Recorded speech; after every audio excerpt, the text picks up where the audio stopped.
Thanks. There, huh? Yeah, we're ready. Okay. We still don't see the cameras on for the town hall. Oh, Screen. Freedom. It's coming. Oh, Thank you. thank you.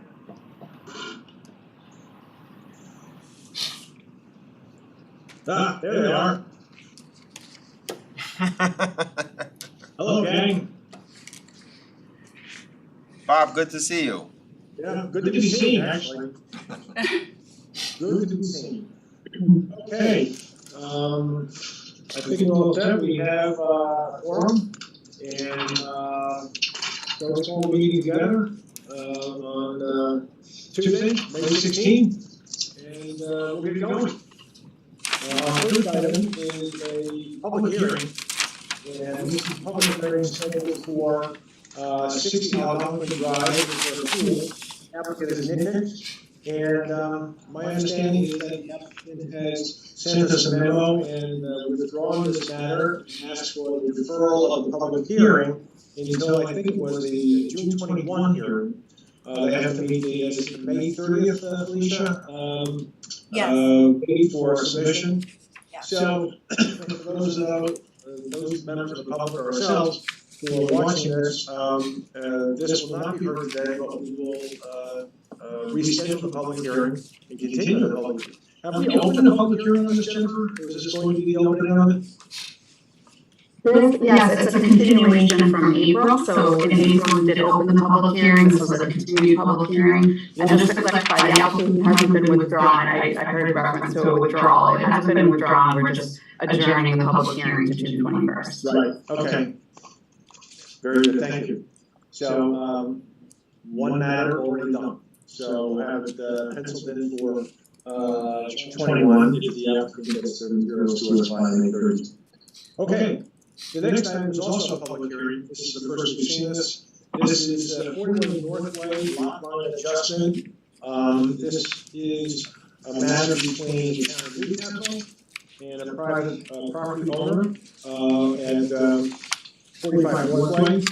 And it's a reconfiguration of proposal to reconfigure the lot lines between the parties.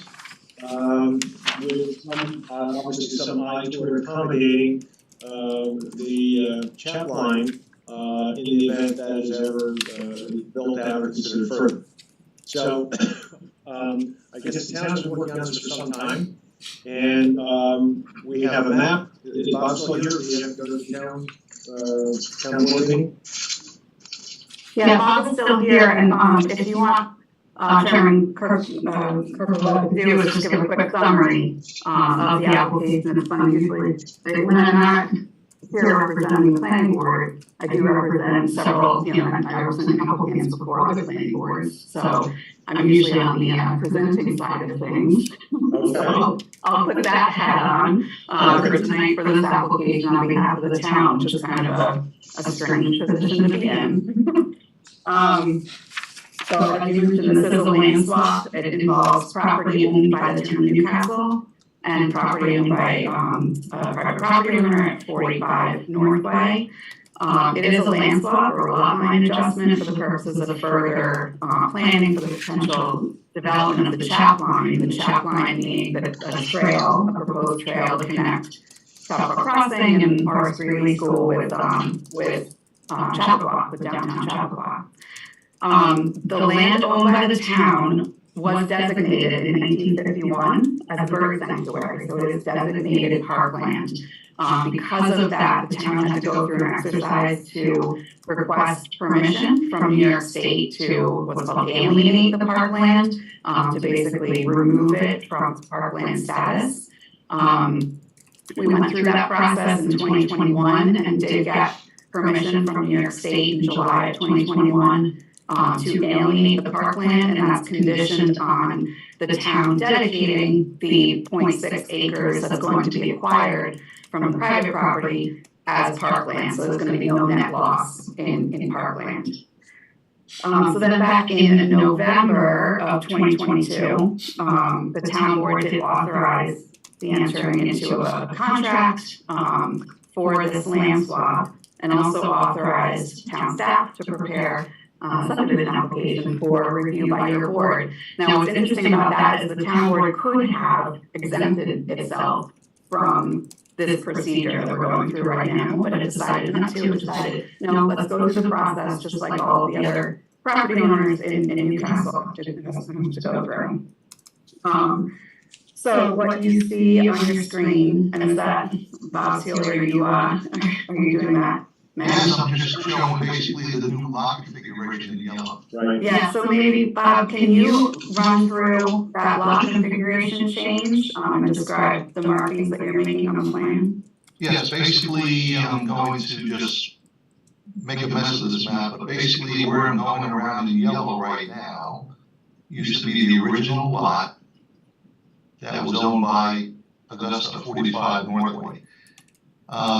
So however, the chap line is going to be coming through this way, so what we decided to do was take this piece I'm cross-hatching right now and swap that piece that was owned by Augusta and put it over here, which is a 0.6 acre swap. So basically when we build the chap line, if and when, we wouldn't have to worry about getting any easements or property takings at that time for the chap line, and Mr. Augusta was very amenable to it, and the town attorney spent a lot of time going through the parks, I guess to the state on that, so basically when everything's all said and done, let me clear everything. Property line, I'm going to use blue now, will be here in blue. That will be the new property line that we have. That we have deeds for, that we have meets and bounds for, that are all prepared by the surveyor to prepare this, and we've given that to the attorneys, and they will prepare the deeds for this acquisition once it's properly filed. Also, too, note there's two small easements here. One, this easement I just highlighted in blue is an easement they'll have to get from the town because he has a sewer service line coming down, which ties into the trunk line. And then we'll have to get an easement from Mr. Augusta for this because we have a actual, believe it or not, we have a manhole here, which ties into the trunk line as well, which could be used when this Lawrence Farms West gets developed and sewer districts are created. So basically that's what we have right now, and it's just basically going to streamline when the chap line is built in the future. Okay. So, hi Sabrina. Thanks, Brenda. So you did not leave yet. Excuse me, miss? You do not need to leave from the town board here. Oh, good, yeah, these Mark Lucas is going to text me anyway. But that's all I have to say, Miss Jennifer. Thank you, Bob. So procedurally, for SECRA, this is a type 2 action. Lot line adjustments are a type 2 action under the 2019 amendments to SECRA. Sabrina, Bob, and myself will answer any questions that you guys may have. Okay, great, thank you. Any questions from board members? Nope, not me. I have a couple questions. Is this on? Lights. Yep. I can't tell. I Yep. can't see what the light is. It's like back here. So you guys can hear me? Yes. We can hear you. Okay, so the private property owner is fully on board with this, yes? Yes, we met with him many months ago. I've been having several communications with him. Emily Westbrook of Keenan Bean has been discussing with him. He's totally on board. As a matter of fact, we gave him this whole application to review. He said it's fine, thank you very much. He's fully on board. Yes, sir. Great. And I'm just curious to what do you guys have any sense of what percentage of the proposed chapline area is in the town's control at this point? Now, how close does this bring us to a full control? I would defer to Bob and Sabrina for that question. As far as the planning of the chap line goes. I want to say we're probably, from the town's perspective, it's a combination of county property, town property and school district property. There's a handful of private properties. Bob, do you have a sense? Are you trying to ask how far along you are with the project itself? No, how many private properties we need to get easements from? For the properties that we need easements over, which, how many of those properties have been secured? And are there any other ones that we need to do a land swap like this for? Okay, I understand. Thank you, guys. There's 4 properties, I believe, to the south, that we've met with on several instances, and Jill's been meeting with them and having communications with them. Not quite sure how that would transpire right now, because quite honestly, when I spoke to Vivek last week, the 3 of the 4 property owners to the south, they're all new owners. So I would imagine Jill would have to meet with them again to see what their thoughts are on allowing any type of easements, doing any type of land swap. So again, there's all 3 new owners out of the 4 south of Mr. Vivek's property. That answers your question. Got it. Okay, and then my last question, Jennifer, you mentioned that we were going through this process, even though the town board could have exempted itself from this process. Just to be clear, you mean the planning board reviewing a lot line change, is that right? Correct. And is there a reason that they chose that, and does choosing that prevent them from making the same choice later for some of these other ones that they may have to do down the line? It doesn't prevent them, it doesn't tie them or bind them for future determinations. I was not part of that decision-making process, but I would suspect that it was for transparency purposes, to make sure that this application is vetted the same way as any other private property owner that has to go through a lot line adjustment process. What's good for the goose is good for the gander. And by the way, obviously I invited Vivek and his wife to this meeting, but they had previous engagements, so they did not make it. Okay. Okay, those are my questions. Yeah, I guess I'd just like to say that, not that the town board or anybody needs my commendation, but I do commend them for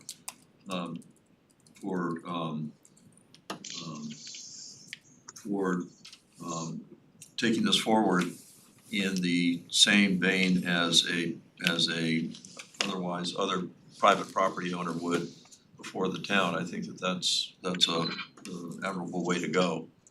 And I think it sets a good precedent for, future acquisitions that may be required for this purpose, but also for other actions that the town board goes through that might require other board review. I think it's an excellent way to go myself. Yeah, I can't take credit for someone else's idea. This is actually Jill's idea, Jill Shapiro, so hats off to her. Great. Thank you. Great. I took it as a very positive comment, sort of like the theme song from The Spy Who Loved Me, and that was no one could do it better than playing myself. But that's just me. Any other comments? Do we have anyone with a hand raised from the public on this?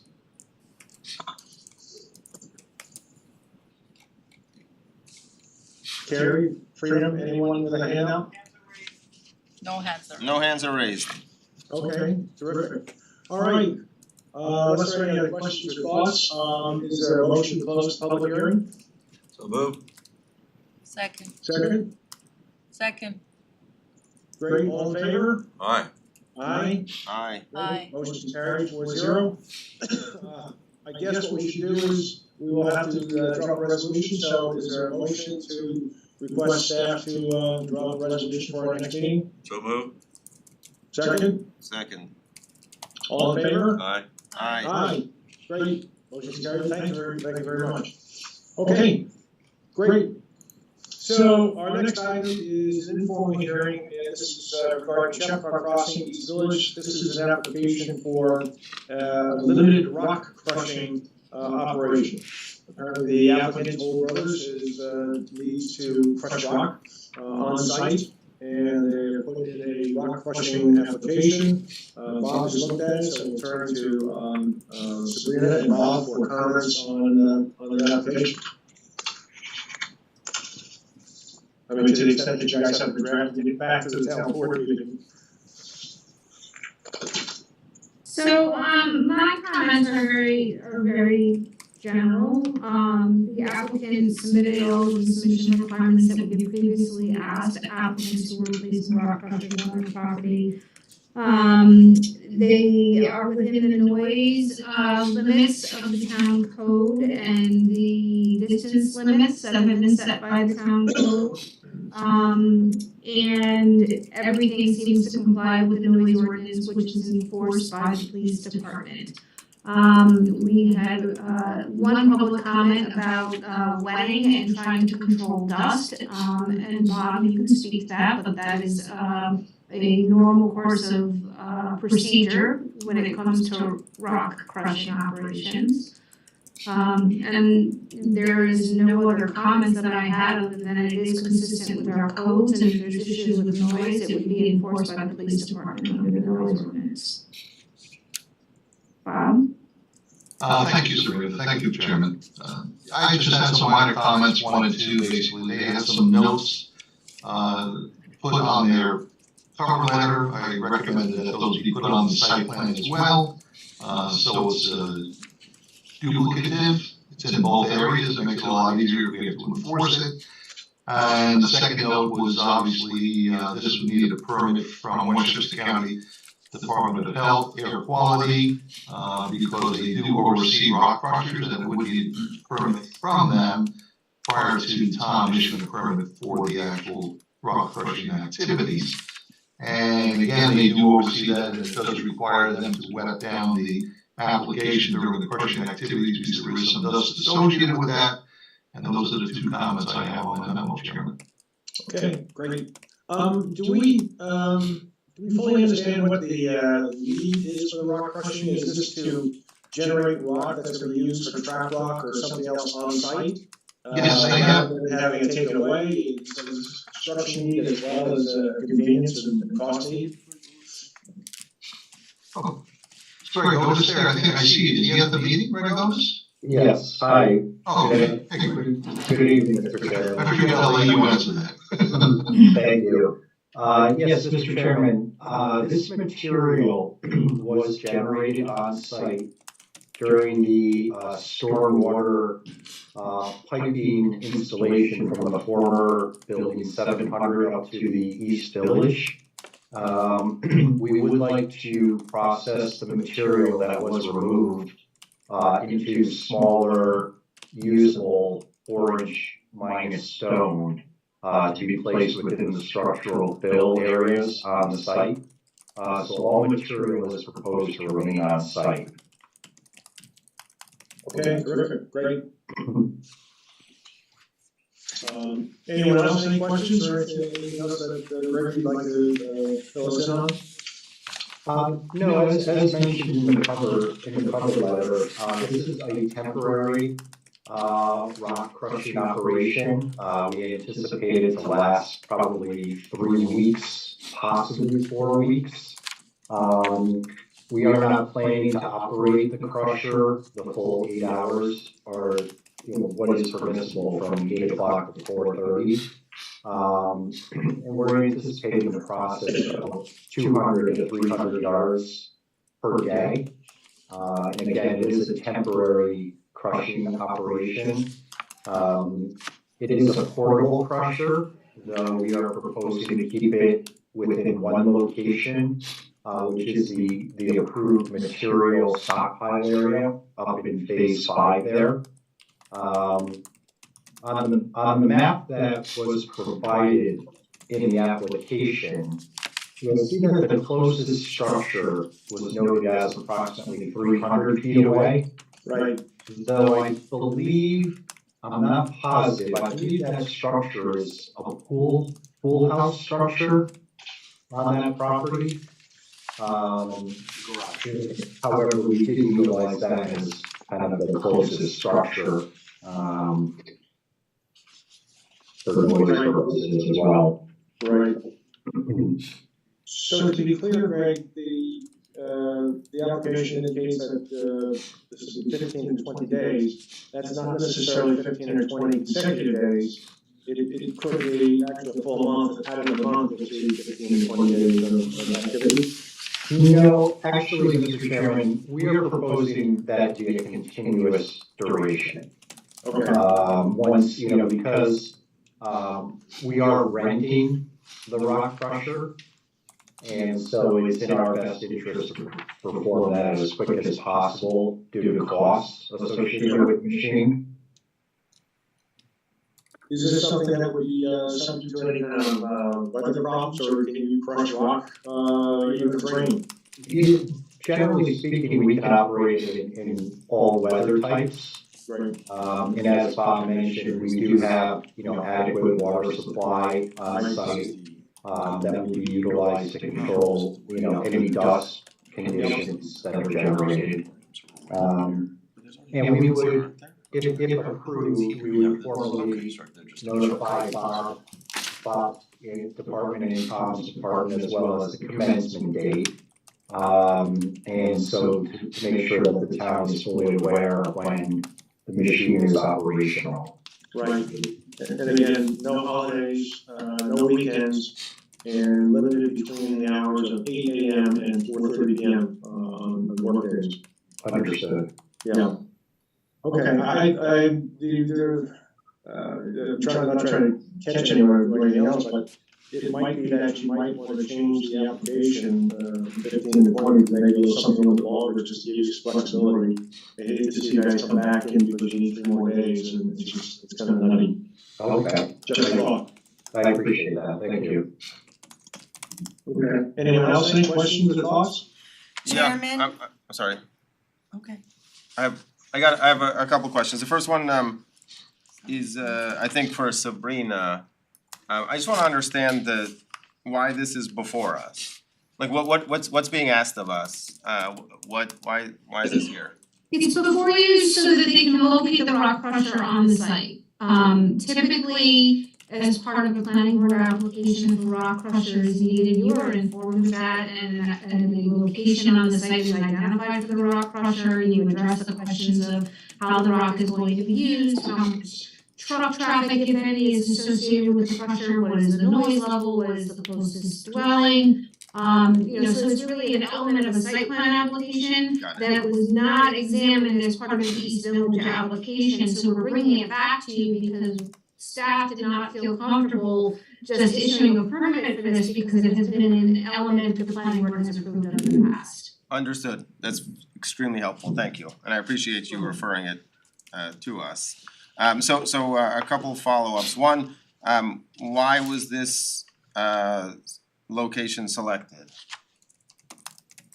Sure. This location was selected as part of the approved material stockpile area that was originally approved for the project. So the rock that was removed as part of the construction was stockpiled in the approved material stockpile area. And it also happens to be the farthest, we believe, the farthest point from all other dwellings adjacent to the property. Well, from the map you've selected is clearly not the farthest from all other dwellings, but you're telling me that that's where the rock is. Correct. Okay, but it's not. It's a stockpile area, not close. Yeah, it's like my dad's old joke. Why did they asked the guy why he robbed the bank, and he said that's where the money is. All right, so same here. Like that's where the rock is, and so that's where you want the crusher to be. Okay, so then a follow-up or a separate question. You mentioned that you won't be running the machine all 8 hours or whatever it is. Why not? I mean, would that not make it the job end sooner? Oh, well, yes and no.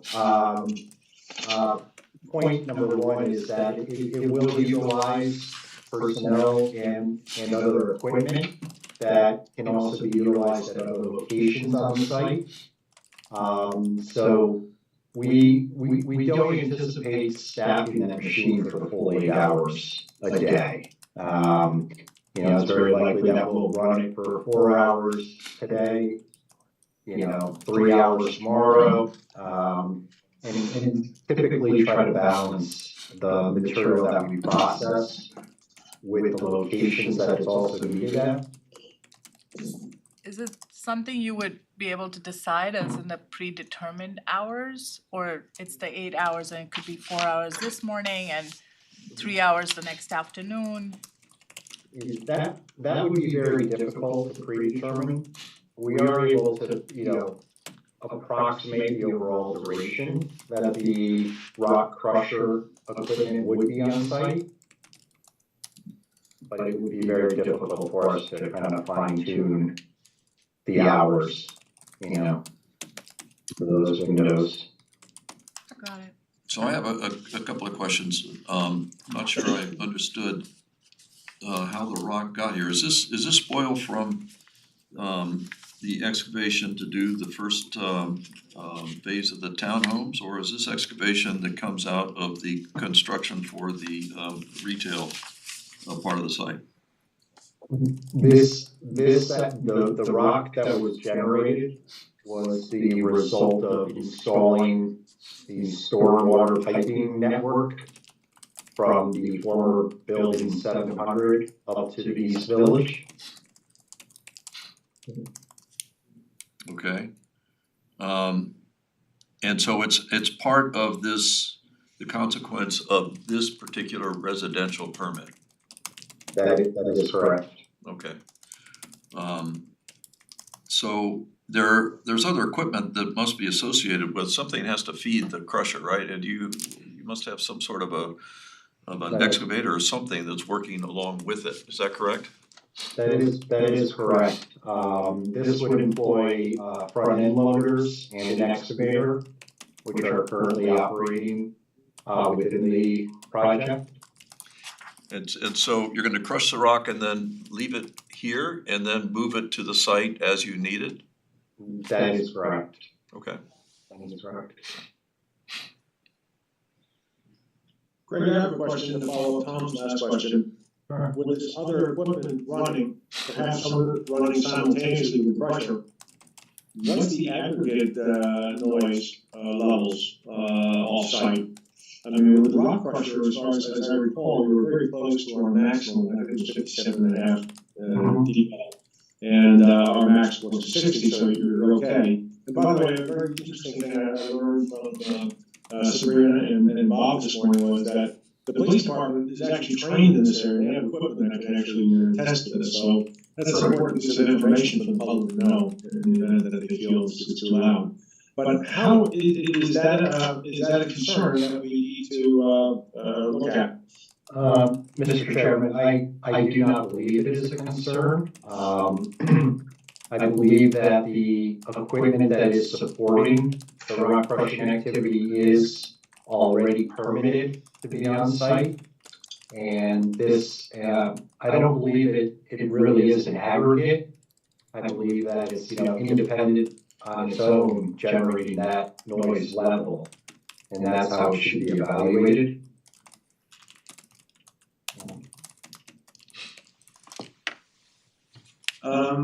Sabrina, do you have any thoughts on that? I mean, again, whether it's coming from one machine or 2 or 3 machines running simultaneously, at some point, it seems to me that if it exceeds whatever, this decibel levels we set forth in our code, at some point, it starts to become a nuisance to neighbors.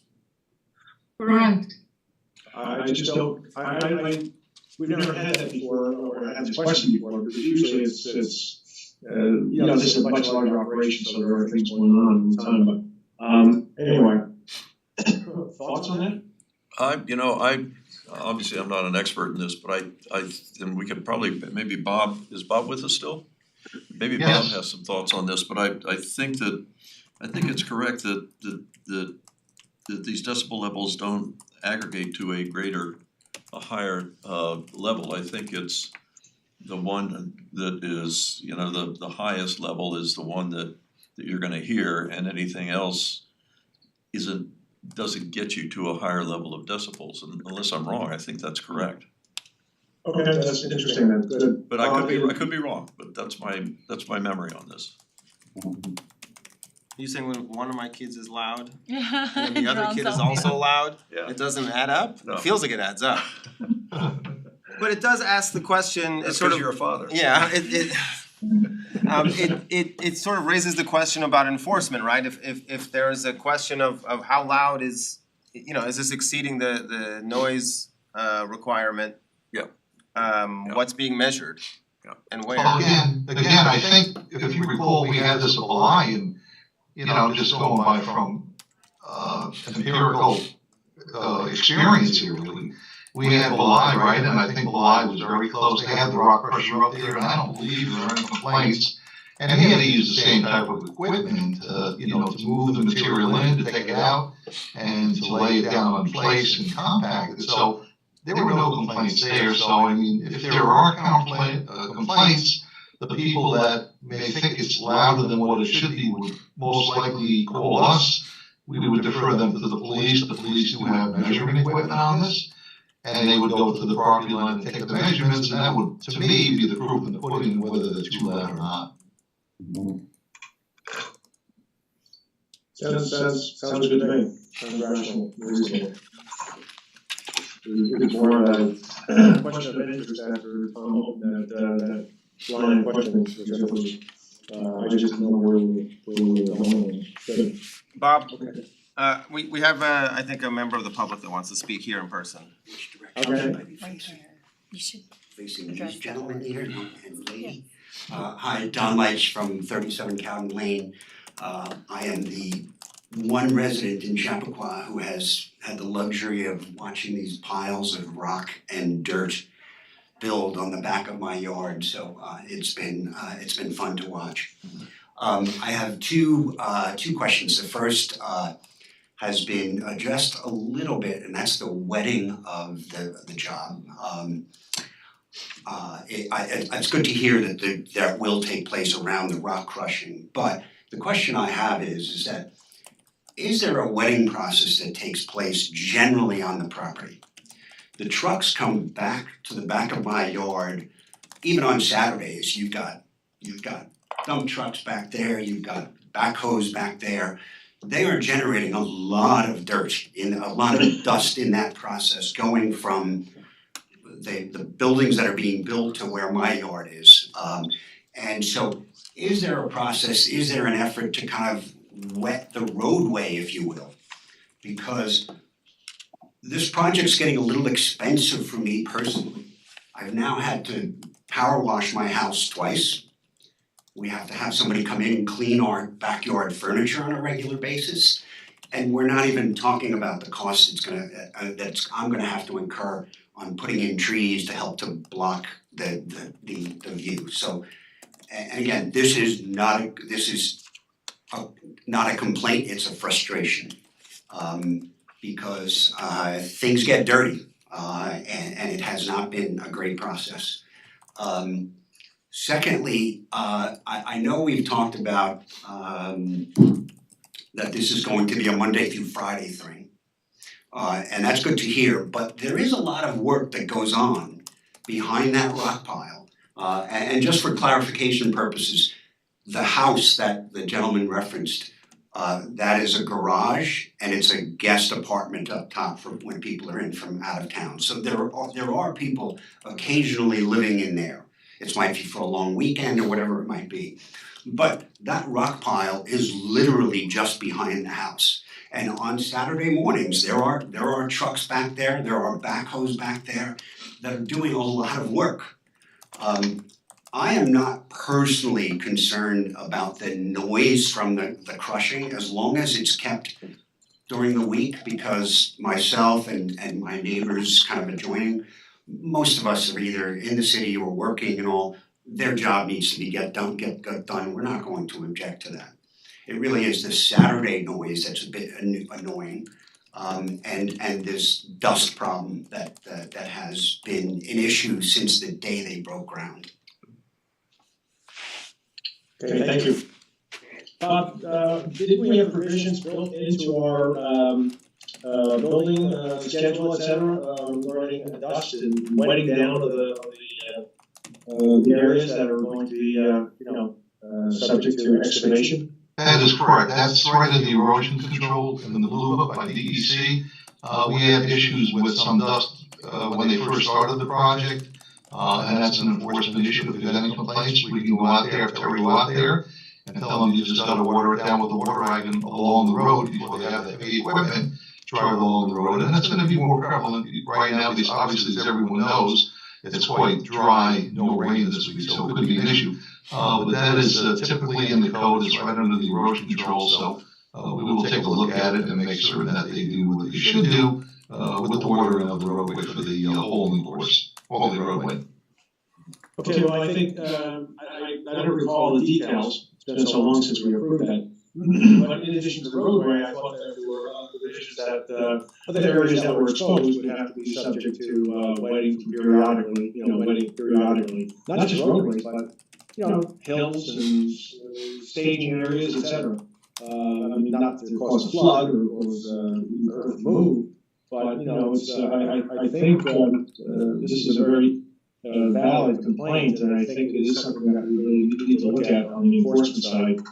From the department, we could tighten that up a little bit. We will do that, and you're right, though, they're supposed to stabilize with either erosion control material, hay and seed, or some sort of fabric, or any type of fill material or dirt that's left out without being stabilized within maybe, I think, 2 weeks. So we will look at that. We're gonna have another construction meeting coming up. That'll be a topic of discussion, and we'll definitely keep mind of that when we go out there during our inspections. So Bob, I'm sorry, Bob, I have had the pleasure of going out and actually visiting the site, but I am familiar with projects of this size, and I was actually surprised, and I did visit the model homes and talk to the sales representative. And I think there was someone here from Toll Brothers a little while ago who talked about the progress of the job. And unless I'm mistaken, they're moving a lot more quickly than they thought they were going to. And what that means, I think, because the original plan was for some pretty extensive land clearing and excavation throughout this very large site. And the original thought was, or impression I got, or conclusion I came to, was that it was going to be sort of done in stages so that the aggregate of all of this activity would be not all at the same time, that it would be in stages. And it seems to me that it's probably true, again, I haven't been out there, but the excavation and clearing and grading is happening apace here. And the result is an area which is stripped of its vegetation, some of it's fill, some of it's cut, and it's, unless I'm mistaken, it's probably pretty much all bare earth, unless it has been treated as we would ask it to be treated. So there may be some extraordinary sort of measures that need to be taken at this point that weren't anticipated in order to make the neighbors who are next to this excavation and this construction not have to suffer the consequences of it. Well, Greg does keep a running tally of the areas of disturbance, and as you know, based on DEC and DEP, they're not supposed to disturb more than 5 acres. Every time we have our pre-construction meeting, that is a topic of discussion. So, if that's the case, we'll ask Greg right here and now to make sure he prepares a plan that shows all the areas of disturbance, to be confirmed by the town as well, so we do that. So he's been good at submitting these maps to us every time we have a construction meeting, every month or so. So, Greg, could you please do that and update your plan to make certain everything's under the 5 acres? Absolutely, absolutely. As Bob had mentioned, we are controlled to that disturbance limit. Toll Brothers also employs a pretty stringent watering program with water trucks on site. There's plenty of water available to us. The site improvements are moving very quickly. We are planning to generally complete all internal roadways this year. And that kind of movement is also a function of the sales as well. When people come in and want to purchase the lots, they're expecting the home to be turned around within a certain time frame as well. So we are working very closely with Bob's department, working very closely with the building department as well. And again, we do employ the on-site water trucks, and we do have quite a large extent of the water mains. The new water mains are approved by the Department of Health for operation. And so we don't have any concerns with water supply on site. And we will definitely look into the concerns that were brought up tonight and make sure that they are addressed for all. So there were, there, I want to add to Tom Crowley's comment. During the course of this segment of the application, we spent quite a bit of time on looking at phases. And one of the reasons we looked at it in such detail was to avoid a wide open situation. So notwithstanding DEP and DEC's concerns and regulatory guidelines, one of the reasons I thought we looked at the staging was also to add another level of protection against this kind of situation. I'm not suggesting for a moment that you ought to not move forward and get the project done. But I'm wondering if you would take a look at when you prepare the plan for the building department to look at this, would you consider just earmarking and telling us where we have changed things? I mean, this is basically a change in the way this project is proceeding, and basically a change in the phasing. Probably all good, but I think we should have a detail on this. We have some sort of understanding of just how much is exposed at any one given time. Is it more, is it less, is it basically on target with what we anticipated? I'm a little bit concerned hearing that, in the back of the piles and, this neighborhood in Cowden is being subject to these kinds of additional costs and frustrations. When we spend a good deal of time on this with the applicant, we're trying to assuage those and avoid those problems. So I think it would be helpful. As I recall, there are 5 phases, weren't there, Tom, from this that we looked at in some detail. And I'm wondering if for whatever reasons, market reasons, which is all good, just building reasons, all good, if we have deviated at all from what the phasing had been. Yeah, Mr. Chairman, Toll Brothers is not deviating from the approved phasing. With respect to activities behind the pile, the area in phase 5 was designated as a material storage stockpile. Right. So as you can imagine, there is quite a bit of activity to go, pick up materials, bring them down to the site. So at all times, we are in constant communication with Bob's department, with the building department, with the DEP as well, performing weekly inspections over, the disturbance area. We feel that we are fully in compliance, and, to address the concern of dust, it's a very challenging item to deal with on construction sites. We have been diligent about watering programs, especially during periods without any rainfall events.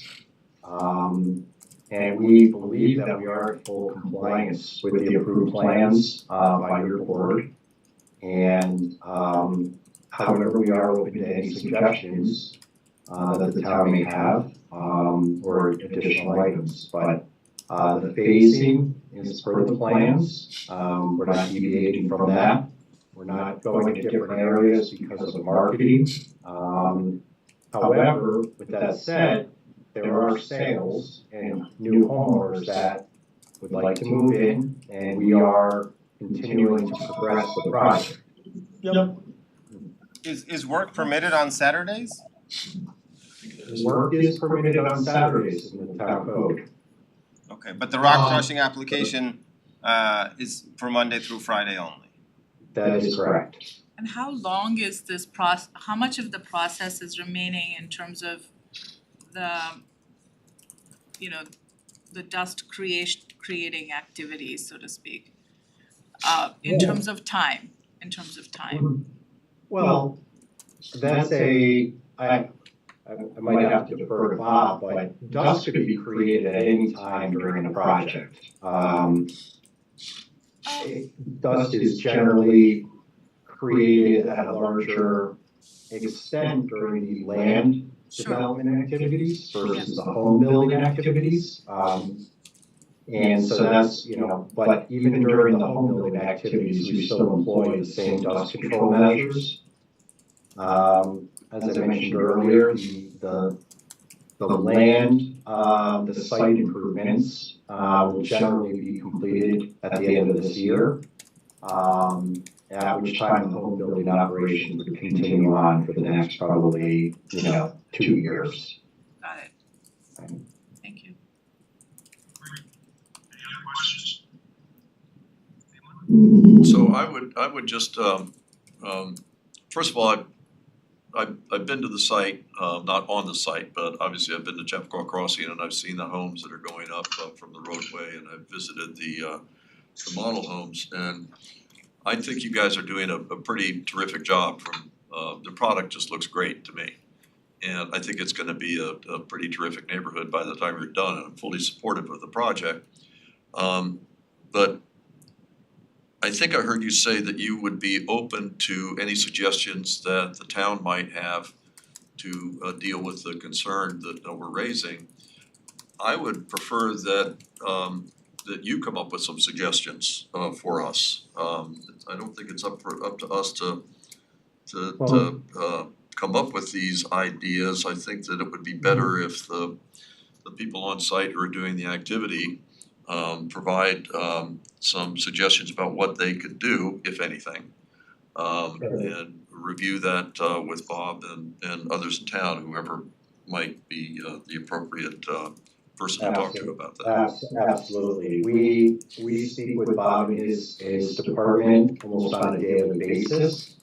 We believe that the approved plans were very well thought out, and that's what we are following for construction. And again, the dust control measures are being implemented on the site. And I think if the town did have a suggestion outside of the approved plans, we would absolutely entertain that and incorporate it accordingly. We take pride in the product that we build, the activities that we conduct, and if there are any suggestions from outside agencies, those are always welcome. I guess I didn't make myself clear, maybe I didn't, you don't agree with me, but I was suggesting that you come up with, the Toll Brothers come up with what they might be able to do to help mitigate the situation. Because it's your activity, you're the ones who are going to have to, if there is some conclusion here for extra activity, you're the guys who are gonna have to do it. So it'd be helpful if it could be like a partnership and coming to some sort of a conclusion here. Well, it absolutely is. Thank It you. absolutely is. Thank you. Yep, understood. Just to be a little contrary, I would say, yeah, go Can I ahead. say one more thing? I think what ended up happening was that the leveling of all the trees from the west where there's construction going on to where we are, we took down a lot of trees in that spot, probably too much, because the wind comes right over all of that barren area now. And then because there's not as many trees there, you just got that much more dust flowing through. And maybe if we kept more trees there, it would be less of a dust problem for me, but it is what it is. I guess the question is, if that's the only place that it's being stockpiled, if there are other locations where it can be reduced, where there's 2 stockpile areas or something, and there's less for the dust to sort of fly in the area of a particular resident. And I don't know if this is being felt by all the different folks who are close enough, or is it just this gentleman here? But I think it might be worth looking into just the location where the stockpile is and seeing if that needs to be split up, just as a suggestion. Okay. Sabrina, Jennifer, what action are we to take on this? Is this considered to be a normal amendment to the site plan that we need to produce a resolution? We have to have a public hearing. Correct. Yes to both. Rock crusher, we tell the building department what's good to us. Conditions are Yeah, the way you handled it before is a site plan amendment, which requires a public hearing resolution. So, I don't think we're looking at any additional information, so perhaps we can schedule this for a public hearing at our next meeting. And also, request staff to prepare a resolution in anticipation of the closing of the public hearing and whether it's for approval. And would Does we, that make sense? Yes. I think it does, Bob, just so you know, your audio is starting to dip out a little bit. I don't know if you need to plug something in or. It could be just me. At this point. Okay, thank you. So, would, Felicia, should we schedule that for our next meeting, this public hearing? Do we need a motion to schedule a public hearing? yes, we can. Yes. Okay. Is there a motion to schedule a public hearing this meeting or next meeting? So moved. Second, Second? all in favor? Aye.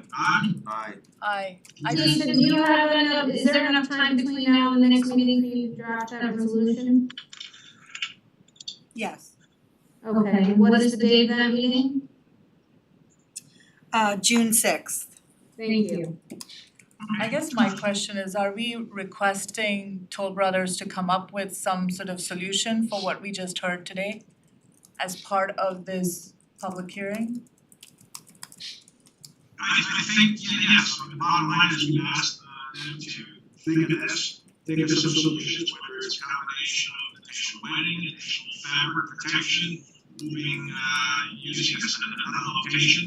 But I think it's fair that we, rather than laboring it this evening, I think that pointing back to Toll Brothers to give us some quotes, and if it makes sense for them, it'll make sense for us, and incorporate those. Makes sense. So is there a motion also to direct staff to draw a tentative resolution for this application? So moved. Second, Second? all in favor? Aye. Aye. Aye. Great, motion carried.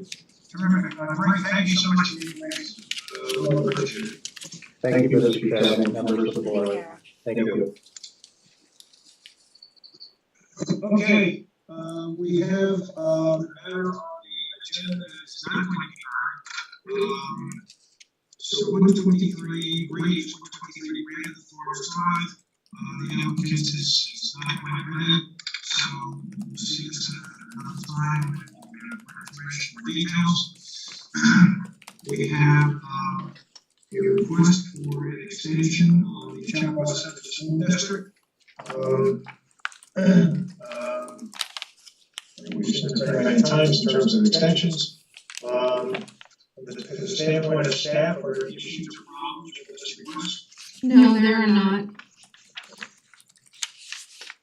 Chairman, I don't know if you saw, but we did, well, first of all, there's a representative from the applicant here, Alison Fausner, on behalf of the applicant. So I just wanted to alert you, Chairman, in case you didn't see it, there was an email that came in from members of the public, a rather extensive email late in the day. So we should probably discuss that as part of the extended request as well. If I may, John, I don't know that we need to discuss it as part of the extension request. I think is subject matter for if a final subdivision application is submitted. Because the information in the email may raise new issues that would cause us to reopen secret, but to discuss it at this point, I don't know that it is any relevance to the time extension. So maybe I should clarify then. So what the email did state is that there was a new law that was recently passed as part of the New York State budget, called the Unmarked Burial Graves Act. And my understanding, so the standard review for an extension is that extension should be granted as a matter of course unless there's a material change in the project, the physical site, or the law that relates to the project. So what I think the member of the public is suggesting is that there is a change in the law that would affect the project. However, my understanding is that this statute is not like a no-build statute. It's not a statute that would preclude construction on the site.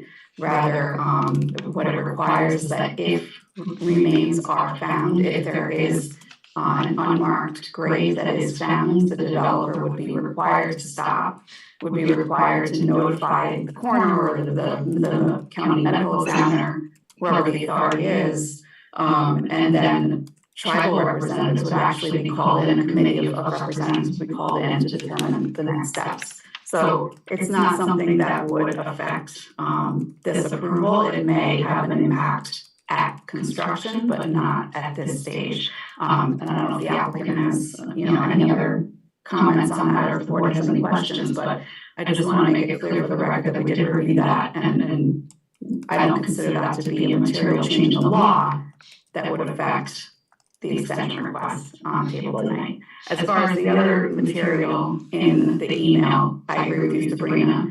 That's information related to SECR. There's no application currently pending before the board. As we've discussed at previous extensions, if and when the applicant comes back for a final plat approval, that's when we will have those discussions about whether or not SECR needs to be reopened. Right, and we've been consistent with that. Yeah, we've been consistent with that statement over all these months and all these many extensions. That if in fact they come back to final, that would be an appropriate time to consider a material change that would require us to re-engage study on secret. So I think we've been very, very consistent. We've had all kinds of material sent to us over the many months that we've seen this extended. So I excuse me, I did see the email. I also considered one more thing that we would certainly give weight to and consideration to if and when we ever see a final subdivision application. Thanks for that distinction, Jim. Yeah. Thank you.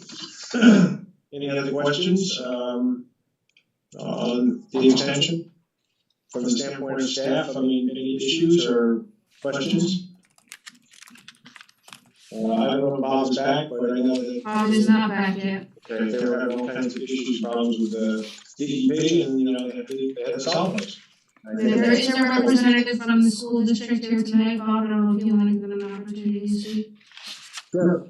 If there's anything that they would like to add, that would be super. Thank you. Good evening, members of the board, town staff. My name is Allison Bowser. I'm an associate with the law firm Cuddy & Fader. I'm covering for my colleague Christy Motel, who's been before you in connection with our prior extension request. As far as the process with the DEP goes, I am aware that we received comments and the town engineer was CC'd on those comments from the New York City Watershed Commissioner in March. Detailing more extensive comments and responses that they're requiring updates to plan sets. I am aware that we're currently processing through those. As detailed in our April 25th letter that Kristen submitted, the property is the subject of a pending litigation. I can't make any comments on it because my firm is not representing the school district in the litigation, but that is something that is also pending. Okay. Great. Any questions, comments, board members? Nope. Excuse me, is there a motion then to grant the request of extension to the applicant? How long of an extension? They requested 90 days.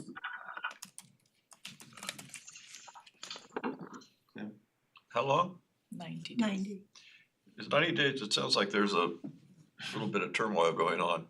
Is that enough time to not resolve everything needs to be resolved, but resolve whatever it takes to for us to consider the application again?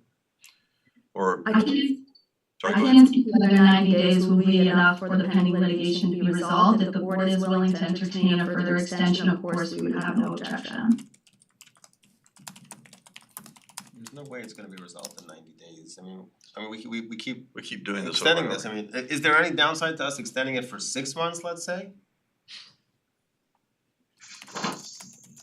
I don't think it's gonna all be resolved in 90 days. I think it would be reasonable to extend for 6 months, so basically 3 90-day extensions.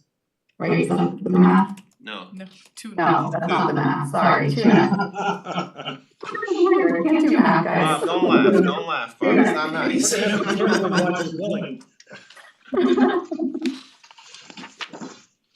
So I mean, I would be in favor of a 6-month extension. Yeah.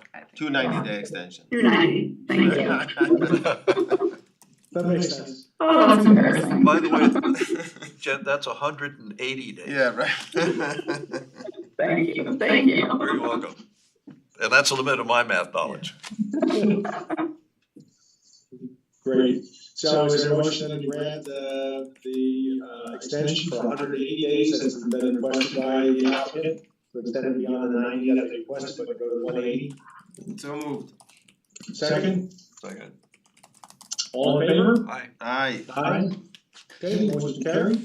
Our next item is an extension request on Balco, which is 6 Conti Lane.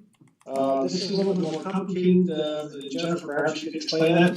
It's a little bit more involved in this extension. Yeah.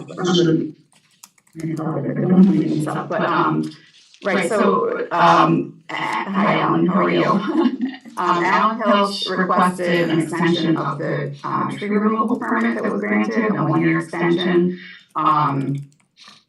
However, I think that additional extensions are required here, so in your resolution that was approved, in May of last year, I think it was May of last year, it requires the site plan to be submitted for signature within 60 days, which was not done. And then it also says that site plan approval is, expires within 1 year if the applicant hasn't received a building permit by that time. So in addition to extending the tree removal permit, I think the board also should consider, extending the time period for submitting site plan for signature, and also extension of the time period that the applicant needs to receive a building permit.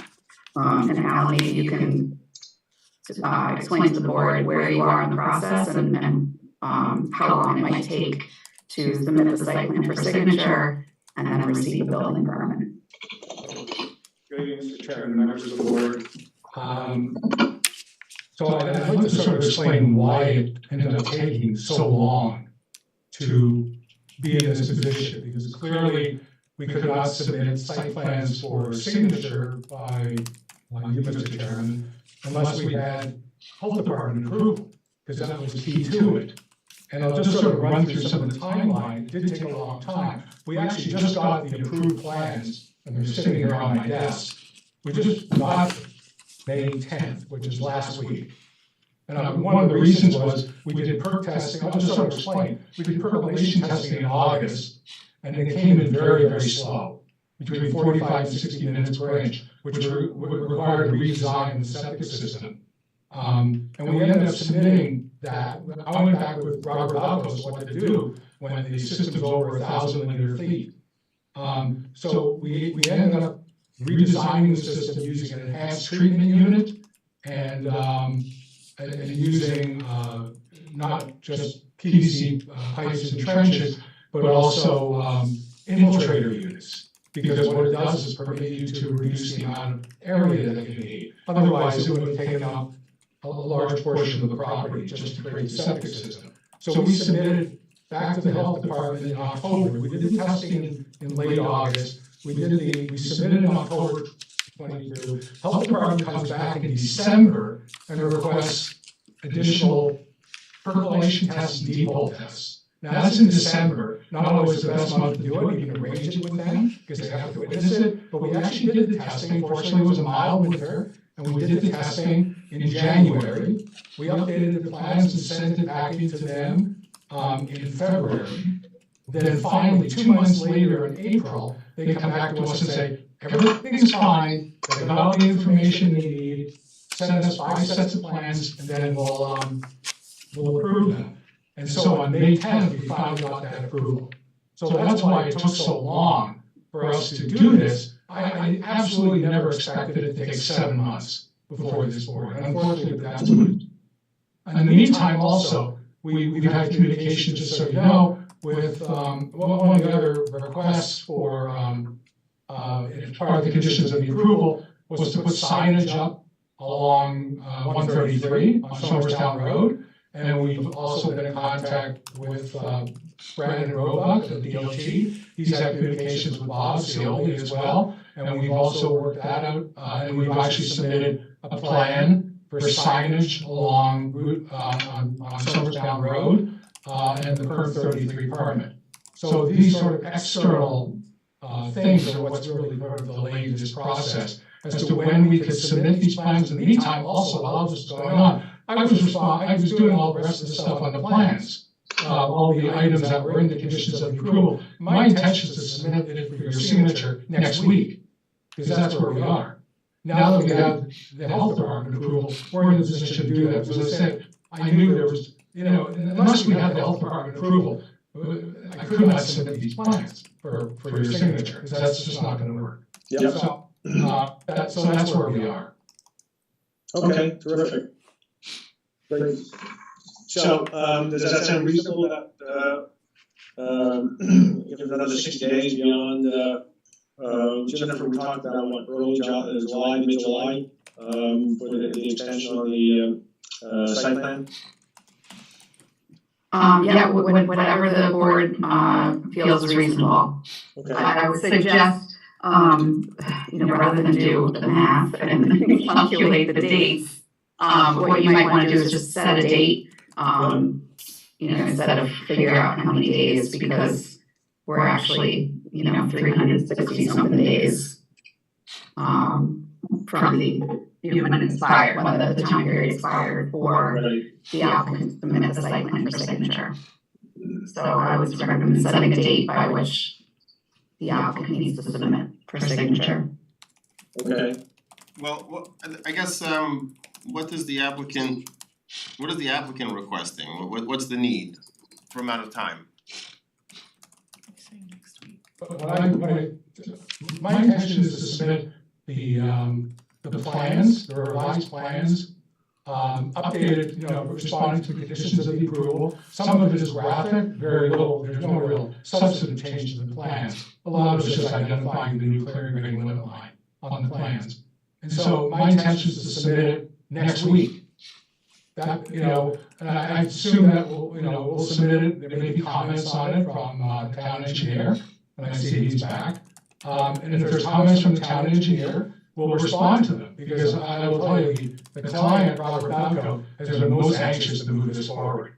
So, we'll respond to them, but I wouldn't want to be in a position of requesting it again when I might need, a week just to finalize the conditions of the approval. That's exactly the point of my question. I mean, it sounds like you're diligently pursuing this, and I don't wanna give a short extension that's not sufficient. So what from my perspective, whatever is the minimum amount of time, that's the appropriate amount of time, that's what I'm certainly comfortable with. Well, I'm thinking of 60 days. I initially said 45, I think 60 days is reasonable in which to move forward from here. So if you want to pick a time like, some bid point in July or something, I think that'd be fine. I think that would be sufficient, that submission is made next week.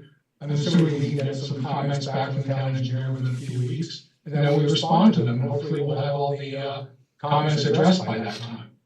As I said, this number is ready to go back in. July 16th? Is that our second meeting in July? Use that date. July 18th is your second meeting. Right, do I have that correct? Yeah. So that's the second meeting in July, that's, for lots of reasons, it's important for you to do it, because otherwise you'll be held up until September. Because we don't meet in August. Right, agreed. So it's a little bit more than 60 days, hopefully that's more than enough, so. Right, and somehow we managed to get this done earlier, perhaps we could meet with the board prior to this, just to, Sure. if that's needed. Yeah, I don't think it is at this point, but in any event, If it is, it is, and we have time, some flexibility there, we schedule you. Sure. Okay, Thank you. is there a motion to grant the extension requested for, this matter to July 18th? Motion. So there's 3 different time periods, let me just, verify, right, you're doing a motion on the time period required to submit a site plan for signature, right, till July 18th. There's also the time period to receive a building permit. Is that 1 year from that date? So the current expiration is 1 year from the date of approval, so we're past that at this point. Right. So do you wanna do 1 year from July 18? I think that makes sense, I think it makes sense because. because that's consistent with the time frame from the original approval. Yep. Doing it shorter, I think will just be, having the applicant come back and forth a number of times. And then for consistency purposes, having the tree removal permit, fall in line with that time period as well. 1 year from July 18. Yep, dovetail with conjunction. Makes good sense. So anyway, Kanan, there's your motion, I'll serve it up for you. Motioned. Okay, is there a second? Second. All in favor? Aye. Aye. Aye. Thank you very much. Really appreciate it. Yep, take care, Alan. Okay, we have, 2 sets of minutes. We have the minutes of April 4, 2023. Very brief. Anyone have any questions, comments, changes? Nope. If not, is there a motion to adopt the minutes of, April 4, 2023? So moved. Second? Second. Okay. All in favor? Aye. Aye. Aye. Great. And we have, the minutes of, Tuesday, April 18th. Any thoughts, questions, changes? I didn't have anything at all, these are very thank you. I just have a very technical question here. In terms of votes on, is virtual considered an absent? No. Okay, No, so no. on April 4th, the ayes and the absence, I think the virtual is considered an absent, but on the April 18th, No, you would arrive late. oh, I see. You weren't there for that vote. Got it. Okay, just checking. Okay. Thank you. Okay, is there a motion to adopt the minutes of April 18th? Motion. Second? Second. All in favor? Aye. Aye. Okay. The last item was, it's nothing really intended, but there's some talk of just briefly talking about process with regard to North Greeley. And there was some expression by some board members that we should send a memo to the town board and recommend that we get together sooner than later with one meeting, perhaps with the ARB as well as ourselves and the town board, taking a look at North Greeley, specifically 50 North Greeley, but North Greeley itself, et cetera. And any thoughts on that? Do we want to send a memo out? Make that request? Yeah, I think so. But first, Jennifer, maybe you could help me out here with some information on the special permit situation here. I understand, I know that there already is a standing section in our town code on special permits. And whatever, say something wrong here, just interrupt me and let me know. And that within, which would probably be momentarily. Get ready. Yeah, just get ready. Matter of fact, I'll stop talking now. You're good so far. So. We're okay, so far you said good evening, that's okay. So in that section of the code, there are specific land uses, I think, which qualify for special permit. Some of them are specific, some of them are a little bit more general. I haven't read it in a while. But and there are stipulations that attach to process and stipulations that attach to other items with respect to how these things are treated. And so not every special permit application requires a new special permit code provision, because there is already a section in our code that deals with these things.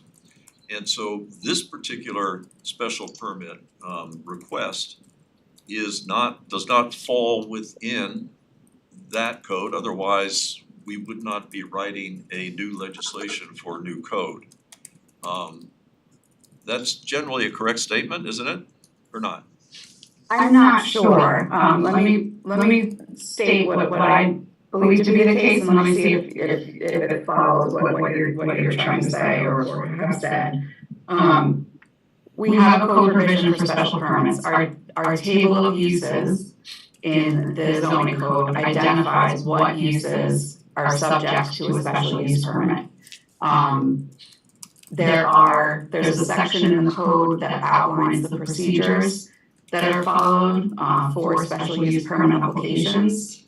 There's also a section in the code that has general special use permit standards that apply to every single special use permit that is allowed in the town of Newcastle. And then for some of the special permit uses allowed in various districts, there are specific standards. And that's the list of, you'll see an institutional use, or my memory is failing me right now to come up with a particular special permit use, but you'll see the name of the special permit use and a listing of the specific standards that apply only to that particular type of use. So what's being proposed here is to add to that list of specific uses the NG0 special permit with its own specific special permit standards. So for this NG0 special permit, the general standards would apply that are existing in the code now, that apply to every single special permit allowed in the town. And then you have an additional set of specific standards applicable to the NG0 special permit use. Yeah, that's very helpful, thank you. It clarifies something for me that I didn't quite understand, so that works for me. It's been said a number of times in public meetings that, I think it was said recently, that this is just another special permit. And that there are, I think the number that was cited, so far there have been like 19 special permits. I may have that number wrong, but I think that's about right. Yeah, there's a lot of them. That have been applied for and that have been approved in town. And one of the things that struck me about all of that was that not all special permits are alike, clearly.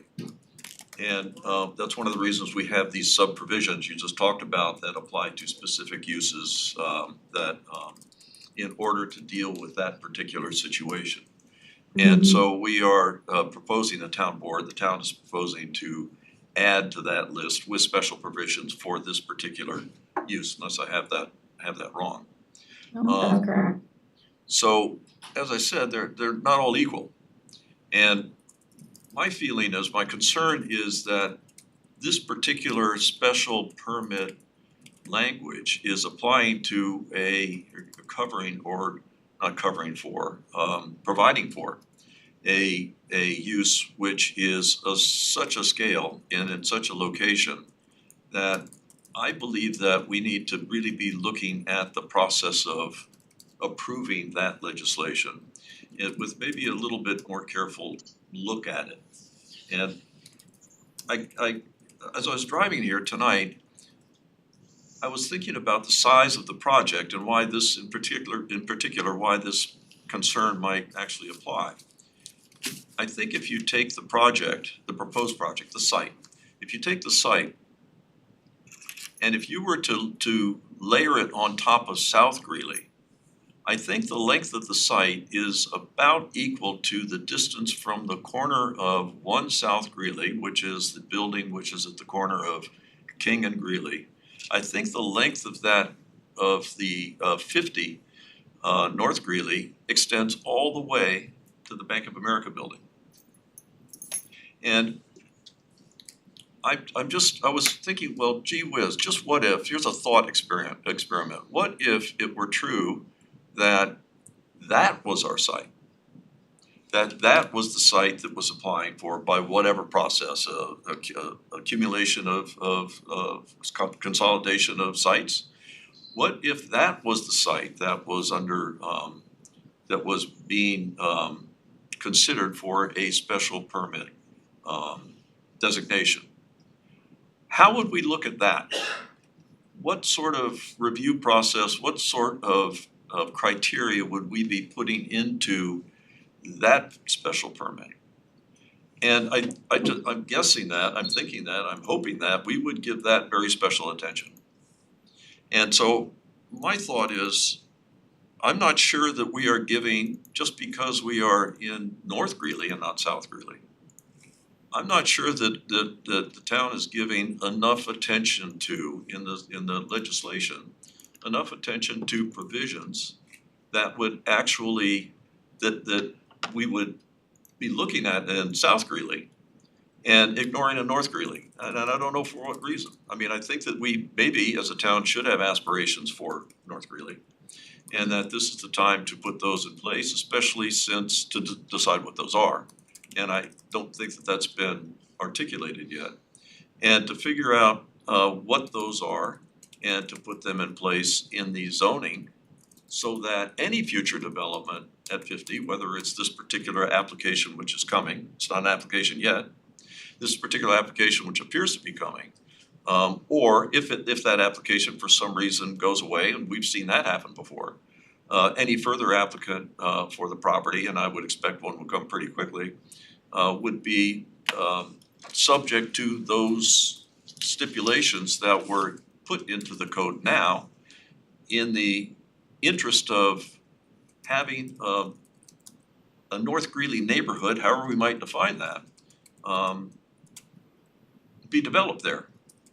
And so it's my feeling that we really maybe ought to be having that conversation. Now, I'm not suggesting that we need to stop everything and do a whole master plan for North Greeley. I don't think that's necessary.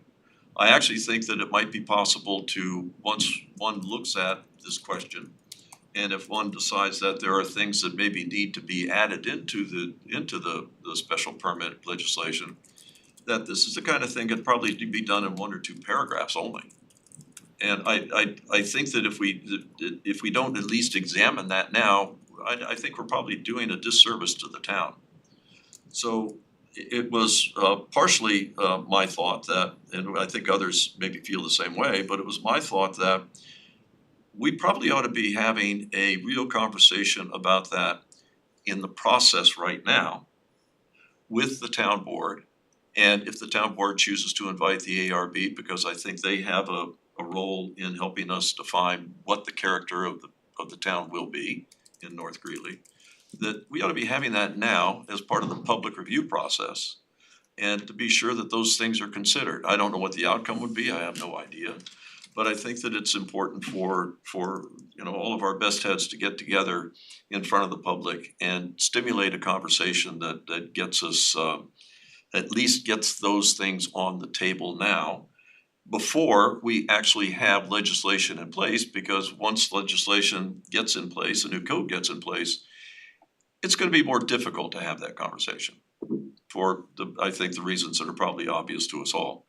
So that's why I think maybe I'm one of the ones who is in support of some sort of a outreach to the town board for a request for them to invite us to a joint meeting, a joint public meeting, and perhaps the ARB if they think that's appropriate, or the ARB would like to attend, to discuss this before they close the public hearing. Yeah, so Tom, I think what you just outlined, I think is helpful to kind of define the scope, kind of a spoiler alert for what you want to talk to the town board about. And like you said, if the town board wants to also invite the ARB, I think that's a great idea too. So in your request for a joint meeting with the town board, you might want to consider a couple sentences kind of summarizing, those thoughts that you just expressed. And I do wanna, yeah, thank you, and I do wanna just say that this is in the context of their referral to us. Right, right. Understood. Yeah, and I think it's terrific that we flesh out our request on some of these thoughts, these process thoughts. I think would be very, very helpful. Yeah, just kind of continuing on the process, just a couple of updates on that too. Obviously, y'all probably know that the public hearing was open recently. It has been adjourned to May 23rd. And I do believe that the town board intends to reassemble the working group that it had created. I believe it recently added 2 members to the working group from the ARB. So again, kind of speaking to the importance of the ARB in this whole process. I'm not sure yet about the scope, the designated scope of review or the task for the working group at this time, but I think that working group is going to be kind of reactivated shortly.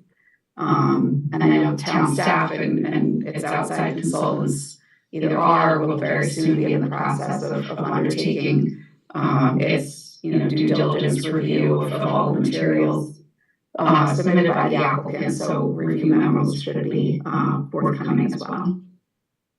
Okay. Do you have a heads up, Jennifer or Sabrina, on whether this working group, which I think is terrific, whether the working group will be sitting during the open public hearing process, or would it happen after the hearing is closed? I think the intent is for that that discussion to not occur at the public hearing, and rather have the public hearing be for residents, property owners of the town to provide their comments. The working group would provide their recommendations to the town board as part of this public hearing process. So, I'm sorry, I mentioned a representative of the working group could, present their recommendations to the town board at the public hearing, but honestly, to my knowledge, the actual process for that hasn't been discussed yet. I guess I didn't ask my question properly. My question was not whether it would happen at a public hearing as part of that process, but it would happen within the public hearing timeframe. Understood. I believe that is the intent. So that any outcomes from that would be fed into, potentially should be fed into the public hearing process so that people could comment on that. Yeah, because there might be changes to the legislation, as a result of recommendations from the working group. And obviously, the public should have an opportunity to review and comment on those changes. Thank you. Good. All right. Thank you, Tom. Thank you, Jennifer. That's really very, very helpful. Helped me a lot. Try to get caught up here. Anyone else, any questions at all? So I don't have questions, but I echo the desire to have a continued dialogue with the town board. And absolutely support the notion that the working group should meet again. In addition to, I mean, I guess it's in the town board's control, but it sounds like there's a desire to have the working group meet again. We have a desire to have a joint meeting again, and all that during the public hearing process, not after it closes. Right. I guess, I'm sorry, Bob, go ahead. Right, I thought that Tom's thoughts about, frankly, attaching some urgency to our desire to get together would be important. So, I'm still not sold on this working group. I mean, I think it's great, and don't get me wrong, I appreciate the invitation, but it seems to me this is a matter of such import that just picking a couple of people from each board maybe it doesn't get the full discussion that it really deserves. And I don't understand why one wouldn't go ahead and have a joint meeting of the whole boards. We've done that before, on this particular subject. I would still suggest or ask that of this board that we still send a memo out asking for a joint board meeting. It doesn't seem to me as effective as it could be, especially when we have, I think there is some feeling of time pressure in all this. For two members of a board to go back to the full board and report back what happened. And then we have three other members of that board saying, well, wait a minute, why didn't you talk about this? Why didn't you talk about that? Why did you come to that conclusion?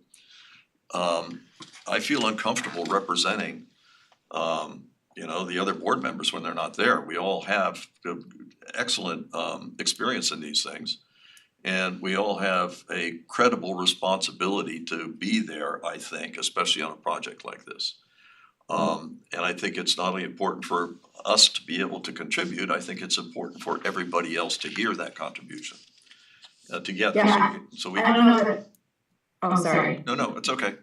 Are you done? Okay. I don't think anyone's suggesting that those two things be mutually exclusive. I think that you can ask for your joint meeting with the town board. Good. Obviously, we have no control over whether what the town board does with the working group. It's a function of the town board, and it has, selected members of the ARB, members of the planning board, to be part of that working group. But we don't control that process. No, understood. I think this was really sort of a comment, not to you, Jen, but to the board here. And, more meetings are better on this, the quicker the better. I mean, working groups, full board meetings, I think that's all great. All I wanted to say was that I think as a fundamental item that it ought to be meetings of the full board. There ought to be one meeting at least of the full boards, and if the ARB is invited to that, I think that'd be great too. Yep. And I think we've heard from the town board in the past that they want to get together again with joint meetings. So there's every indication that our request, I think, will be successfully responded to. Great. So I guess just in terms of closing the loop on this administrative issue, is there a motion then from the board to direct us, or that we will put together a memo to the town board sooner than later, articulating some of the urgency about the process itself, and to get this memo out perhaps even by the end of this week? I'll make that motion. Okay. Second? Second. Okay, all in favor? Aye. Aye. Aye. Aye. And But Bob, yeah. I'd be happy to take a stab at that. Yep. Given that you're still recovering, and so I'd be happy to take a stab at that and get it to you in the next day or so. I'm gonna be leaving town on Friday morning, but I'll get it to you before then. And I'll circulate it to the whole board, but just to sort of get a jump start on it, and then I'll just put it in your hands. Fantastic, I think that's great, thank you. Great. Anything else, anyone? If not, is there a motion to close the meeting? Motion. Second?